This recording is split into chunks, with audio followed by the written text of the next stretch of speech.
Holy City Center Radio. This is episode 259, and I am your host, Christian Sanger. Today is Monday, June 3rd, 2024.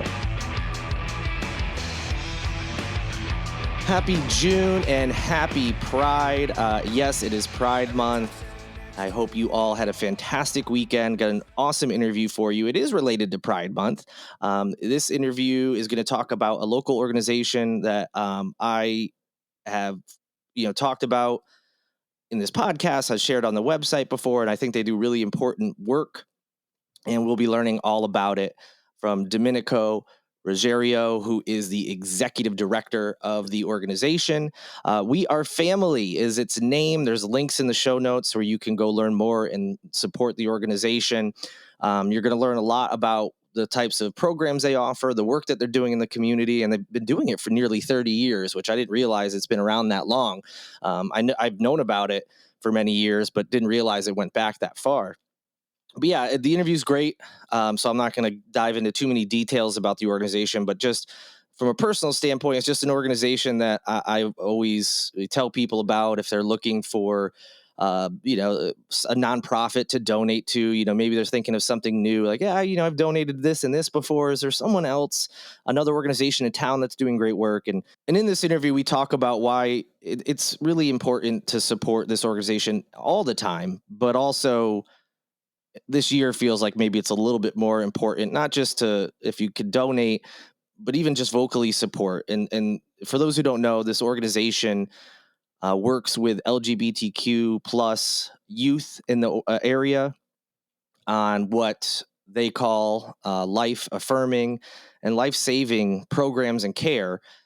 And again, for this community, especially, those under 18, and especially those under 18 in this state, it hasn't been a great year. A lot of attacks from various groups, whether directly or just with people speaking in generalities. Lots of legislation throughout the country targeting this community. It's just been a tough year. And for someone who, is a cis straight male, how upsetting it was for me to see these things happening. And, the disappointment in the legislature here in this state and across the country, and the rhetoric that some people said has just been really vile and disgusting. And it's just so sad and upsetting to me. I can't imagine what it's like for someone who is LGBTQ, and especially if they're a kid. It's had to have been just a really tough year for the entire group, but specifically the trans portion of LGBTQ. They've had a really tough year, I would imagine, based on the attacks, rhetoric, and the things I mentioned.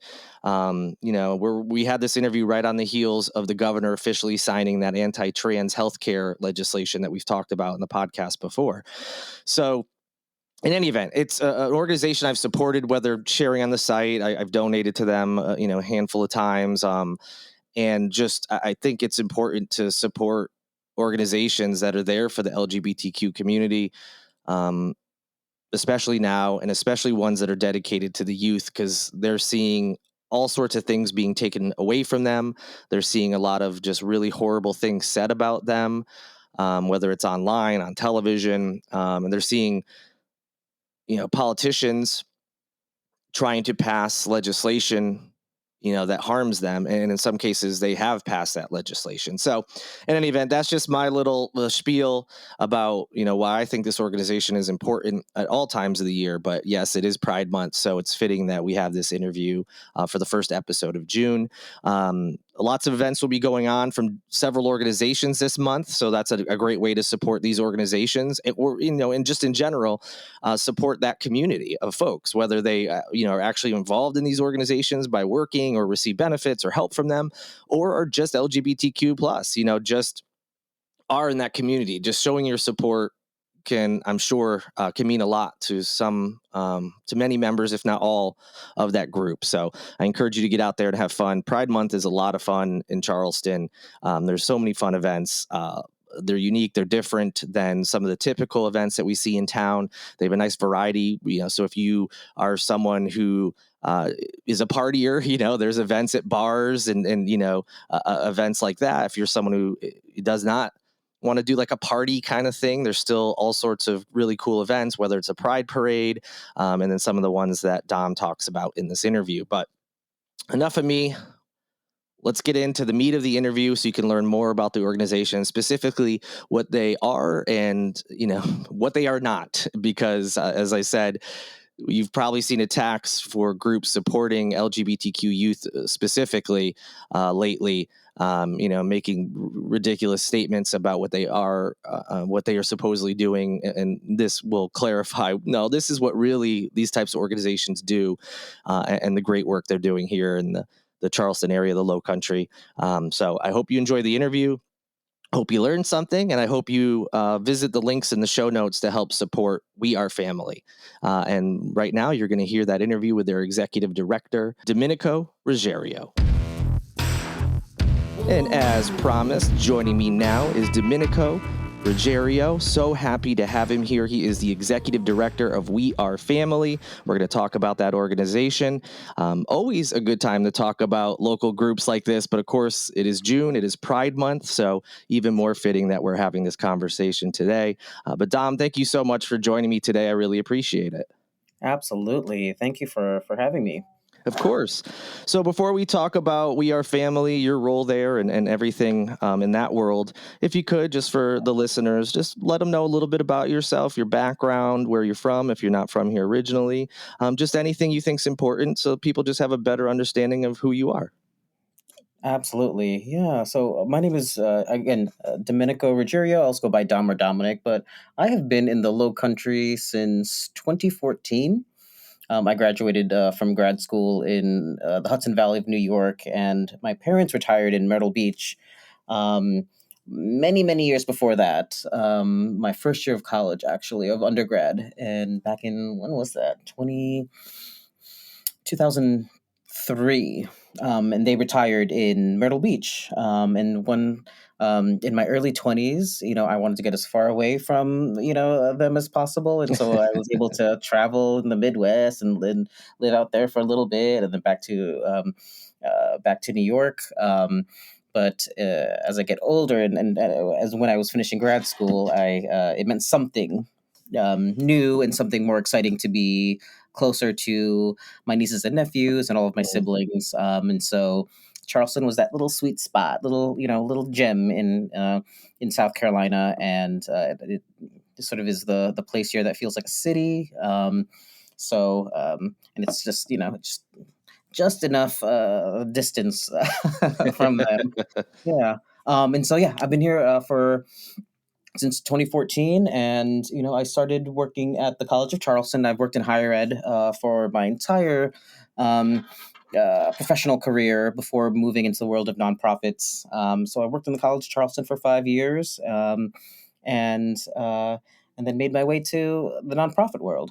Yeah. Very cool. And speaking of nonprofit world, you're currently working for one called We Are Family, as I've mentioned. For those who may be unfamiliar, can you just tell me a little bit about this organization, specifically when it was founded and what its mission is? Absolutely. So We Are Family has been around in the South Carolina Low Country for nearly 30 years. Next year, we'll be celebrating our 30th anniversary. But we are South Carolina's oldest nonprofit that provides life affirming and life saving programs for LGBTQ plus young people that have a lasting and measurable impact with a focus on those who are BIPOC and or low income. So that's like our official, mission statement. But my goodness, we've been around since 1995. That's when we were founded. And my goodness, we were founded by a father um, of a gay youth, and so his son didn't, when their son was coming out, Tom Myers, rather, he passed away in 2016. But so this father of a gay son, when his son was coming out at that time in the early to mid 90s, he realized that there weren't any support systems for him and his son And so what he did was, got a group of like-minded folks together and, created We Are Family. And also, I will also name, I'm in community with lots of LGBTQ organizations and youth organizations. We are up there. We are like the top two in terms of like the gayest org name. So We Are Family. Props to that. I honestly think, I don't know, but in my hearts of hearts, I think they just heard the Sister Sledge song and they're like, Yes, you know right. what, we are family, we are family, and so it stuck, and so we've been around since then. In their early couple of years, before they did any direct services or programming, their work actually started off by creating mailers and leaflets to any adults, clergy folks, other community leaders with whom LGBT, youth or young people would seek out for counsel and support, which I think is uh, pretty amazing. Yeah, absolutely. And then we started having in 1997, a couple of years after we started, that's when we began our first direct services, and that was our safe space, which is a middle school, high school social support group, and we still have that group to this day. So yeah, a Very little cool. I something. had no idea it was founded that long ago. I know it'd been around a while, but I didn't realize you guys were coming up on 30 years. That's pretty amazing.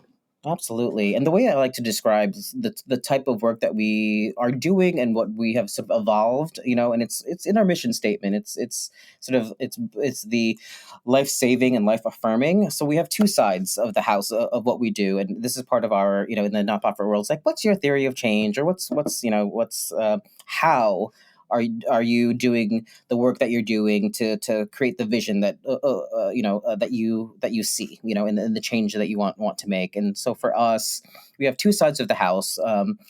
We wholeheartedly believe that before our youth, our young people are able to um, lead their communities, to be able giving the skills, leadership skills, to be able to be leaders, grassroots organizers. They first need to have their sort of basic needs met. Mm. And so that's sort of a nod to our life saving program. So that's the life saving part of the house is just that. It is, our mental health assistance programs, and a whole bunch of other things that fall into that bucket. And then the second part of arm of what we do is the life affirming side, which is sort of like the grassroots organizing, working with our GSA schools. We have a thrift store, the leadership development sort of pieces. And so that makes us pretty, unique and special in that sort of way. Yeah, for sure. Very well rounded in terms of the different things you offer and opportunities for the youth that you work with. And we're going to talk a little bit more about some of that stuff, including events that are coming up. But first, in your role as executive director, what exactly does that entail? What do you, what's your day to day like? And how did you end up getting involved with the organization in this capacity? Yeah, absolutely. The question is, what don't I do? My goodness, leading a grassroots nonprofit is very much you wear all the hats. Hmm. I feel really grateful to have grown. So this is my third year leading the organization, um, or I'm just ending my third year. Yeah, my third year, and I've grown the team from three full time staff to now we're six staff members, which is really exciting. Um, and so we're at that growth phase for sure, and but the team very much are uh, you know wear different hats. I wear different hats depending on the day. But a lot of what I do um, is what you would imagine: a lot of fundraising, a lot of sharing our stories, and the impacts, sharing about you know the things that are youth, elevating the things that are youth sort of wants and needs, and uh, so there's that part of it. I will say I don't do any of the sort of like day to day programming. We've got a team that does Hmm. that particularly well. Um, yeah, that's sort of I don't have a particularly day to day sort of thing. Sure, It just sure. depends. Yeah. Just always always working in some capacity. It's probably different every single day, the things you need to tackle and work on in an organization like this. And you have a big month coming up because it is Pride Month. And what does that mean, Pride Month mean for an organization like We Are Family? Absolutely, absolutely. I think for us this year, it sort of means a little bit more than I will say. Other years. I Mm, think all around. I think given sort of the context where we are now, just last week, um, our governor, signed the anti-trans healthcare, hmm bill. Our youth, our trans youth in particular, are definitely are feeling that, or they have lots of questions on what this might mean to them. Youth and their family and their parents and guardians, what this may mean. We're the last domino to fall in the South when it comes to that those coordinated attacks on LGBTQ Q folks, particularly trans folks. And so, that's always in the backdrop of the state. And I think so. This year feels special in the sense that Pride is the month where we celebrate us being us, and queer being queer, and celebrate our achievements. And just be in community and sense of belonging. It is the month to sort of to be proud and live your most authentic self. And so, we're coming into this Pride Month, feeling like, um, as an organization, all the folks who support us, our board, all the folks are in our orbit are very much in this moment where, we're feeling sort of like the need to sort of rise to meet this moment.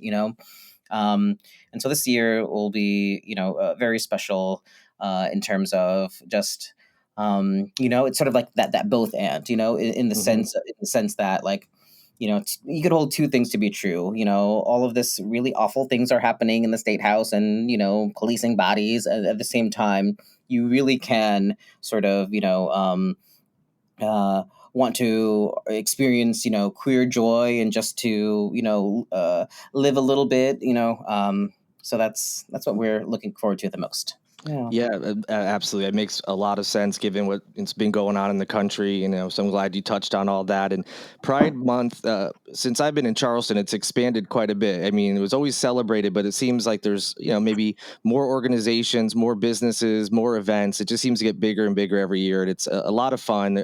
So many unique and interesting events that go on, and although there are tons, and I encourage everybody to go to as many as I can, which events will We Are Family be hosting this month? Absolutely. My goodness. We're one thing I will say. June is the craziest month of the year for an It's got to LGBTQ be. organization. Everybody comes out of the woodworks, for June. It's both exciting, but it's also, like as a team and as an organization, like we have to pace ourselves because there's a lot. But events that we are specifically putting together. A lot of them are happening during Park Circle Pride, and that is happening. That's coming up. That's um, this coming week. So from like the Monday the 6th through Sunday the 12th. And what's really fantastic about Park Circle Pride, as you can imagine, it's in the Park Circle neighborhood of North Charleston, of the area, but. Uh, this is sort of like a pride that was created by the Park Circle Business Collaborative. So it's a very, and this is its fourth year. And this is just a really fun thing that a group of like folks and business owners, small business owners, and folks just got together and said, "Hey, we want to do this," and so during next week there are like 40 plus events Mm. happening, in Park Circle. And so and that is also And the great thing about this is for We Are Family, as well as the Alliance for Full Acceptance, another nonprofit in the Low Country, is this is a benefit for us. So the businesses raise money to benefit our organizations. So with this year, we have three fabulous events that are taking place during Park Circle Pride, and so the first one is on Thursday, June 6th, I believe. So we operate a thrift store. It's our social enterprise, and we are based in North Charleston, right in the Park Circle area. On Reynolds Avenue, and so we are hosting our Thrifty Thursday, and this is something that we do every quarter, but it's so much more fun during Pride Month. And so we will do, a clothes swap. We will do a flash sale in the store. We will have, small little vendors, in the area of where we're at. And so that's always a good time. So we're doing that on Thursday, June 6th. We are hosting our biggest fundraiser of the year and biggest community event of the year, which is our Queer Adult Prom. I'm happy to talk more about that, in detail. So that is happening on Saturday, June 8th, and then our big youth event for Pride Month is actually going to be that Sunday, June 9th. It's our Queer Youth Fest. So this is what you would imagine a little, queer youth festival. We will have 20 plus, partners and vendors and other community-based organizations, tabling and doing fun games with youth. This is going to be at Common House Ale Works in Park Circle. And that's in the afternoon from 11 to 2 or 11 to 3.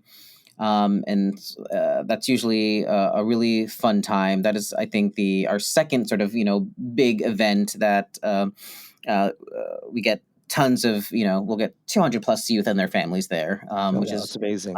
Really fantastic. But yes, the event that I'm going to plug and I will love to talk more in depth of is our Queer Adult Prom. Yes, please. Absolutely. So we've been doing this for many, many, many, many, many years. But Queer Adult Prom started out as an offshoot of our Queer Youth Prom, which is our biggest youth event of the year. And our youth prom, we get for the past couple of years, we've gotten nearly 250 youth come out to that. So our adult prom is a nod to that, and it is it's the idea. It's like a second chance prom. I think there's something that resonates. Especially with queer folks, but for anybody, the idea that like if you were gonna do prom over again, what would you wear? Who would you go with? How would you show up? Sure, yeah. So there's something really special about that. I think many folks in general, but especially queer folk. I think many queer folk have the experience of not being able to feel authentically themselves at prom. Okay, I can speak for myself. How about that? Yeah, During sure. my prom, I had my I had the girl that I was dating. I'm doing air quotes right now. The girl I was dating then, come in. We did the whole limo and experience to get there. But for me, over the past couple of years, for hosting this event, like I'm wearing lovely ball gowns. I'm and so it's been really fun in that way. And there's not a event quite like this in the area. And and one thing I'll also name is this event is for everybody, queer folk and allies alike. There's something really special about our reason to get dressed up, Yeah, absolutely. So this Queer Adult Prom is going to be on Saturday, June 8th from 6 to 10. It's going to be in the Park Circle Community Building, right in the heart of the circle. They just a couple of months ago they just built a fabulous community center there, Oh, and right, it right, has yeah. a big ballroom out there, and so it's going to be there. Um, and it's just going to be a night of just like, inclusive and affirming night of dancing. We always sell out every year. Capacity is at like 500, and so we sell out every year. And also every year we have a guest performer, one of the like RuPaul, drag queens, comes out and performs. And so this year we have somebody from season 15, one of the finalists. Her name is Lux Noir London. So if anybody's listening is a big, RuPaul, fan, you will get the opportunity to see them perform and do a meet and greet. So the theme this year is it's called Osmosis. So think anything Wizard of Oz, The Wiz, Wicked. The space is going to be decked out in this theme, and all the small bites and are going to be this theme, and so um, yeah, all Sounds of like it'll be the a lot of fun, and I bet it's gonna look oh for amazing sure. in there too. Oh, for sure, for sure. All of the, um, and so yes, proceeds from this, event are gonna help support our work and help support our programs. Yeah, I'm really excited. I'm gonna be dressed up as a flying monkey this year. Yeah, Nice. yeah, Straight out of Wizard of yeah, Oz, absolutely. fantastic. Yeah, sexy flying monkey, by the Of way. course, Yeah, it has to be, of course. yeah, for sure. Now, you kind of just mentioned, the proceeds will support the mission, and although we've talked about what that mission is and some of the things you all offer, but and we've also kind of touched on why. I mean, it's always important, of course, but maybe even a little bit more important this year, because of everything that's been going on. So, for since you actually work for that organization, why is it so important to be supporting this organization now, and in turn for people listening, how can they support We Are Family? Whether it's obviously they could attend these events, but what other ways can they help out? Absolutely. Yes. There is no, there's no small or big way that all of that is you can support us in the smallest and biggest ways. The first thing, I would recommend folks is just to check out our website. We are at waf.org. Check out our website, sign up for the newsletter, our monthly newsletter, get a sense of the programs and the supports that we do.